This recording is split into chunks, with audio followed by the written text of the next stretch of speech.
So welcome to Lash Executives. Today we are going to talk about how we met, how our dynamic has changed, and basically how we support one another within this journey.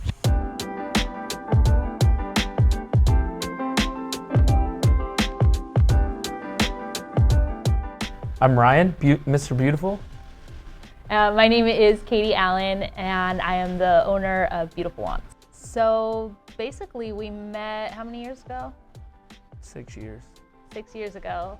I actually used to play poker professionally, and we met at a casino. I was a cocktail waitress, and he was the executive chef at that casino. We met at the Starbucks line. The rest is history. Yeah. Yeah, so like Katie said, we met the Starbucks line. Had our daughter a year later, right? Year and a half. Mm-hmm. Like she said, I was a chef, and then made our journey to Georgia. Yeah, and I made a very inappropriate remark to him that we're not going to bring onto this camera. But yeah, I mean, one thing led to another. He invited me over to Netflix and chill. Yeah. And now we have a baby. Three kids. But yeah, no, I mean, our dynamic has definitely gone back and forth and changed within the journey. I know that I actually lost my job when I was a cocktail waitress because I started dating you. Yeah.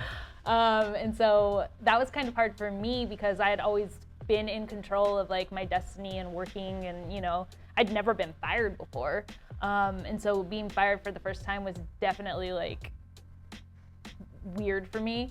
And so, you know, I'm a hustler. I'm gritty though. I would deal poker at house games, and then you would cook for them. And you were still working up at the casino at that point. Mm-hmm. Up until we moved, pretty much till we moved. Yeah. To Georgia. Yeah, my degree is in criminal justice, and so I was a correctional officer in Colorado until we moved to Georgia. Right. We left from Colorado to Georgia so that you could work for your dad. Yeah. And at that point, I was a stay-at-home mom, and I hated it. I mean, don't get me wrong, I love my children. I love them. But I was depressed day in and day out at home. I could not, I'm not domesticated. I can't do it. I can't fake it. I'm not good at it. Yeah, so we moved into our townhome about a year after moving to Georgia.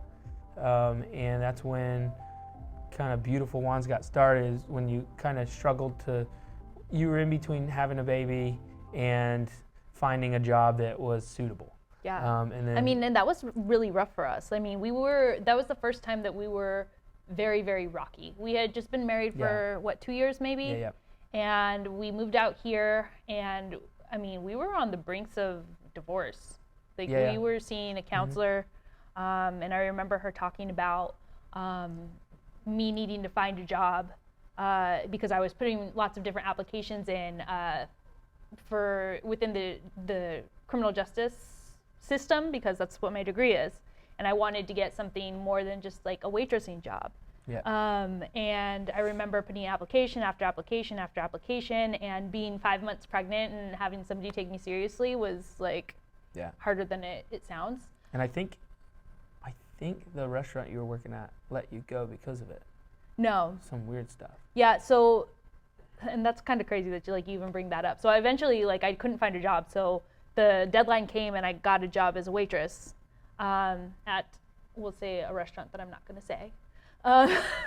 But I helped that girl with the GoFundMe account.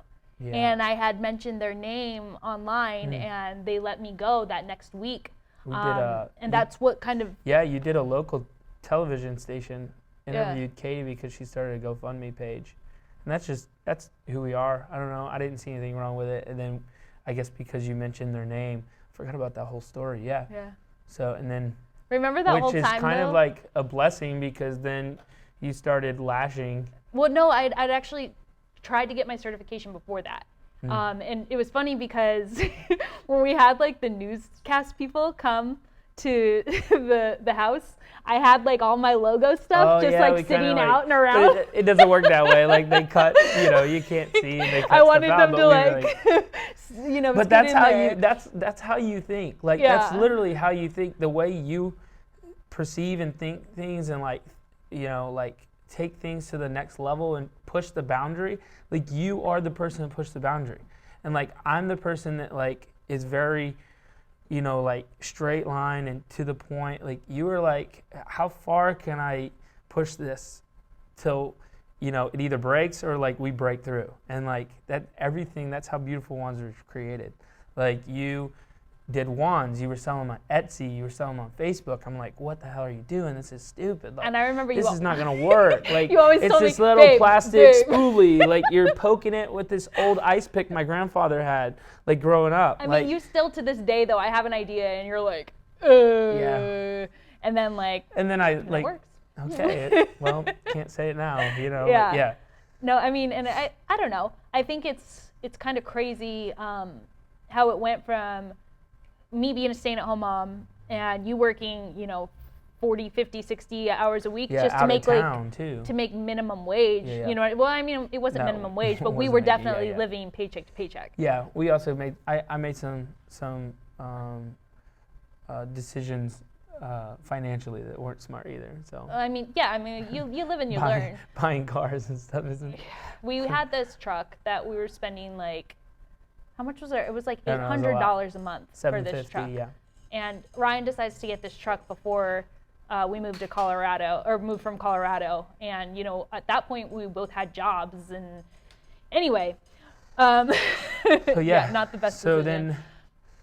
then, we had a nanny, and then realized that the Wandz started taking off. How hard was that for you to like quit your job, like knowing that like I have this business, right? It was, so that part of it's scary.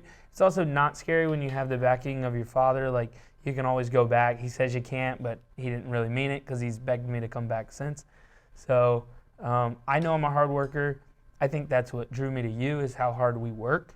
And I know that no matter what we touch, it's going to turn to gold. Like, I know I'm not working now, but I am working, obviously, with our kids. But I mean, you stay at home with 3 babies. Yeah. That's a job I don't. But that sounds so bad. It's a job I don't want. But that's a job that I can't do as well as you can do. So I mean, like, a lot of men wouldn't take on that job of staying home with the babies. And I like it. I take pride in it. I at first, I know you mentioned this before, but at first, like, it's kind of like a blow to your ego. Kind of like, man, I'd stay home. I don't have an income. Like, that bothers me more than anything, because it's like, what if I was working? We're making twice as much. But then what if I was working, my kids don't get that time or raised by they don't get, it's nothing to our nanny at the time, but like they don't get to learn what I want them to learn. They get what she inherits. Or even like childcare. Like Brooklyn was in childcare for like a week, and she was basically like, what I was making at the time was going straight to that's why I decided to become a stay-at-home mom, because we'd rather raise our kids than have somebody else raise them. But it's fun. I mean, most days it's fun. I mean, it's stressful, but the 2 younger boys, we definitely have our regimen. Like, wake up at a certain time, Brooklyn's at school at a certain time, the other 2 come with me wherever we go. Like, it's a lot. I think most parents are like, oh, we'll just keep them at home, don't want to get them out of the car. Like, how can I avoid that? I'm kind of like, it's kind of chaos anyways. Like, get them out of the car, go to the mall. Like, it's crazy. Like, but I almost take pride in it when, like, a mom and 3 kids are going crazy, and then they see this dad with 2 boys, and they're like, look at him, So that's kind of cool. Like, I kind of like that part of it. You're the yin to my yang, because I'm not very good at, like, cleaning or like the domestication of any of it. I'm not good at that. But you're like really detail oriented. you're good with that sort of stuff. Like you enjoy waking up in the mornings and taking Brooklyn to school and, you know, Wish I had doing more the time during projects the day, and stuff. Yeah. I mean, doesn't everybody wish they had more time during the day? I mean, it really does feel like that, like, it feels like the 10 hours that I'm awake to do these simple things, and by the time they go to bed, like, it went by so quick. And so, but like, I mean, I wanted to take like this opportunity to like let people and like make people aware that like without you, this wouldn't have been possible. Like if I didn't have like the backing of you to be there day in and day out to support me so that I can come in and work 20 hours a day, right, or, you know, sleep the 2 hours through that day and you're up with the kids, or you know, doing what you need to do, then it wouldn't have happened. Like you know, I call you and I'm like, hey, the other day my tire blew, and he, you know, he was here fixing it an hour later. Like I'm so grateful and so blessed, and like I wouldn't be able to do this without you. Yeah, I'm stressed out. I'm just kidding. No, so You can't take a compliment. So. Yeah, I'm really bad at taking compliments. Yeah, really bad at taking compliments. So I mean, instead of like making it Thank a blow you. to your, you're welcome. Instead of making it a blow to your ego, like you're the other half of this, you know? For sure. Opening, first day of opening, and kind of like Katie trying to convince me that like there is a market for a retail, and obviously we needed the space. Obviously we were outgrowing the house, but like why a retail spot? Why something that costs twice as much as a warehouse down the street? Why something that's in a beautiful location, right on, you know, walking distance from a ton of other shops? I think it's been described as a boutique. Like it feels that way. That's super scary because, I mean, until you convinced me that like all we had to make was this much or this much or this much, and then you start seeing it and you're like, okay. Well, like, you drive me crazy though too, because I do question everything. I'm just. And it's like. It's just like, it's not okay. Yeah, it can be. It's perceived as negative, but like I've always been You just like say that realistic. you're the devil's advocate. Like, I don't know. I want to be realistic about it. Like, okay, don't give me like what we can make. Like, give me what the minimum we have to do. And I guess that's or, like probably the difference between like the entrepreneurial spirit and like people that don't have it. And it's not in a bad way, but it's just that like you're never gonna jump. You know what I mean? And I'm gonna jump and hope that I build something on the way down.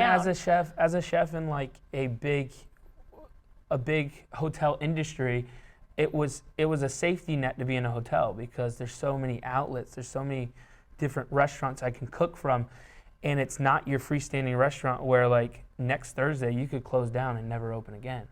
You know, and but I mean, you think about that. You think about that with everything. Like you're like, well, what if you fall off the side of the sidewalk and break your leg? And I'm like, why is your brain wired that way? Like I don't understand it. But I don't know. Yeah. I always say that like he's the yin to my yang, because he does make me kind of take a breath sometimes, and look at things like, oh, well, maybe, you know, I shouldn't do it that way, or I'm the queen of content, right? Like I will push that content out, and it might not be perfect, but like it gets out. Yeah, like and I'll I have to take a step back sometimes and be like, okay, I can make it better and still get it out. I read the website and I'm like, typo. Yeah. Typo. Grammatical error. If you guys see that, typo. that's me. It's like I wouldn't say that way. Like I think of myself when I was a chef as a leader. Well, as a leader, I like being a leader more than I like the cooking portion, like creating a team, like surrounding. And see, but you're good at that. And I love that. Yeah. I love that portion, and it's kind of like creating menus and stuff like that. Like I loved and enjoyed that, and kind of like looking over your website and like going through things and like, you know, how can you produce it better, where it can be bought from, you know, more efficiently. Yeah, I mean, but I have an ambassador too. Her name's Susanna. She'll be here later. She is kind of like you in the respect that like she doesn't get anything out. She doesn't get any content out because she's trying to perfect it all. Yeah. And it's like you kind of need both. You need that person that's gonna you gotta push it out. But like I could take a step back and like kind of make it a little bit better. I get that too, for sure. But I mean, also what I've learned is that like you do what you do best, right? And then you outsource the rest. Like I'm gonna do what I do great, and that's you know, ideas and you know, making the best of what I can, and then like hiring people to do the things that I don't do well. Like that's, I think, smart business. Yeah, I think some of the better things we've ever done is surround ourselves with people that are better at it than we are. You know, like You're always reaching for a better way, like a better portion of something. Yeah, better. I mean, I don't know. Yes and no. You don't like giving that up, which is funny because I love delegating that. So it's like we are like we have so many differences, every time I watch, but we're also the every same. time I watch Shark Tank, it's like the more money you get, like the worse you do, almost, because like you're not as scrappy. I think you know what I mean. Like you try to it, like make people like, I'm gonna buy this. I'm gonna buy the best of this. I'm gonna buy the best of this. When that's not what necessarily, that's not what you need. They grow too quickly. No, it's not growth though. It's like putting money in places that you don't. It's not necessary. Sure. You know, and then like going like I don't know. You need to learn how to do it by yourself. And then you don't know what that feels like. So when you hit it, you freak out. Like, we know what it's like to work with you and then bring all these bottles from storage unit to the house, and then we're doing 3,000 bottles with labels, and we don't even know if the labels, you were describing labels earlier, and like, you don't even know if the labels are right. Yeah, sometimes they'd get there and there'd be mistakes. You have to send half of them back or figure out how you're gonna like correct this, and it already took 4 days and your lead time's 7. Yeah. Like, that's crazy. like that's a real struggle. Like fitting a 12-foot computer or printer into a home, and we're like, crap, like a $20,000 investment. That's a big deal. Well, I mean, I would have to know like exactly the amount that I could buy, exactly the amount that I needed to sell in order for this to work, and it was like you learn your business inside out. Yeah. You learn. I mean, it. how many? I think that's. I don't know if we're on the right track here, but like, how many times have you worked with a purveyor and like you don't even know if the product is legit? Like how many? Like those are things that people don't understand about this business. How many purveyors you went through before you got the product that you actually wanted, or had to send back product, or had to buy at a certain quantity and realize. That's the hardest part about entrepreneurship, and the best part about it is that like you have to put in that work and those hours and that time and that grit. Like I can give you a list. I could give you a list of all the people that I have, and I guarantee you that you're not going to run it the same way that I'm going to run it. Yeah. Because you're not going to put in that commitment and that time and that effort. Yeah. And it takes a special person. And so like everybody, like, you know, I have $1 million to put into this business. Great. But you need that person. Yeah. Okay. No, family is super, super important to me. I do absolutely try to take every Sunday off. That's one thing that I try to do to make sure that I spend time with my family. Sometimes, you know, I'll go to the store and feel guilty and like come home with like gifts for everybody. But no, I mean, I definitely think that you need a balance when it comes to your business and to your personal life. And without that balance, you'll get burnt out. I mean, I have 3 babies. I have 3 little babies that are amazing, and I would hate myself for missing any valuable, amazing moments with them. And so I think I do. I mean, correct me if I'm wrong. I think I do pretty good trying to like make sure I'm there. What more would you add? I mean, you're a entrepreneur. Like you have that the flexibility. You have that freedom. Yeah. Like when you're not here, something's dipping, something's taking a hit, right? Like you're not producing more. You're not, you're not on Facebook like reposting. You're not reposting on Instagram. You're not. But the thing is the more that you grow it, and if you grow it in the right way, you don't need to be there as much, and it can still grow. And like that's what I've kind of learned how to do. So that so I am able to enjoy life. It's very a little organic. bit. I mean, it really is. You know, I feel like when we work together well, we do really well. But we also butt heads like no one's business. I think you have to know your limit with the person. Like it could be totally different, right? Like, and you need to know your role. Like you know what I mean? Like for sure. You need to know like I'm in charge of like retail. So you don't touch retail. You don't touch, you know what I mean? I think our business is at the point where, and I say that now, but like we're always growing, but we're at the point where I know I don't need to be there unless I'm spoken to. Like don't you say that so bad. Don't ask. Don't talk unless you look at you. Don't ask about anything unless, because there's so many times where like you tell me about an order and I'm like, are you sure like you should, you sure you want to respond that way, or like maybe you should sleep on that, or like, anything really, or like I know if it's a busy weekend, I need to get some orders, I need to, you know, take some product home, or like I need to take things to the post office. Well, I think that send just, things yeah, off. like in the Needs to past, be done. you tried to run the business or do things where I didn't really Yeah. want the help That's what I there. mean, like yeah. And and yeah, like if in doing so really bugged the crap out of me.